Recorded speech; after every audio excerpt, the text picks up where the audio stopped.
In 2022, Janet Campbell thought she'd found a great deal, just under $1 million for a 5-bedroom pre-construction home in Brampton.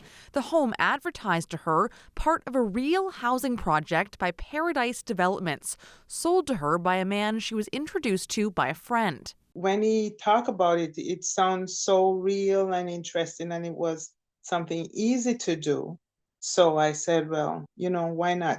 But like others, she's now learned the deal was too good to be true.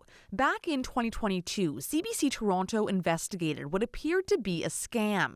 People duped into paying deposits and signing purchase agreements with a company with a name nearly identical to the real developer, but with no actual affiliation or authorization to sell its homes, as well as signing mortgages with a phony private lender.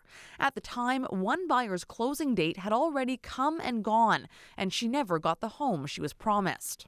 But even after our investigation, the alleged scam hasn't stopped. Nearly 3 years later, one of the men at the center of it is now facing criminal charges and lawsuits. Lawyer Andrew Ballantyne is representing 7 clients who altogether paid nearly $170,000 in deposits. More than 2 years after the fact, this is still happening.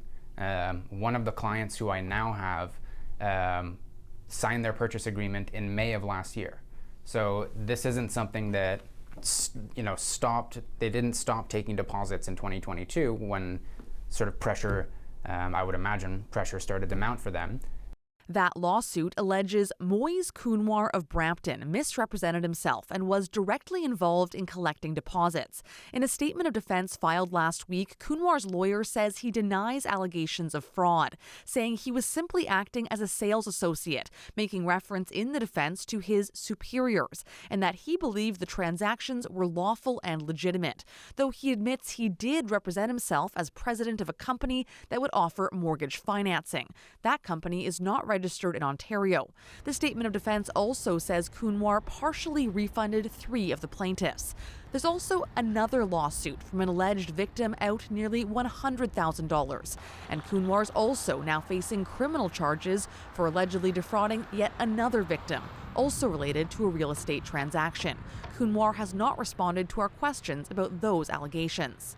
Campbell says Counoir had seemed trustworthy and truthful. Despite repeated delays and various promises, it was only recently she finally realized she wouldn't be getting the home she dreamed of.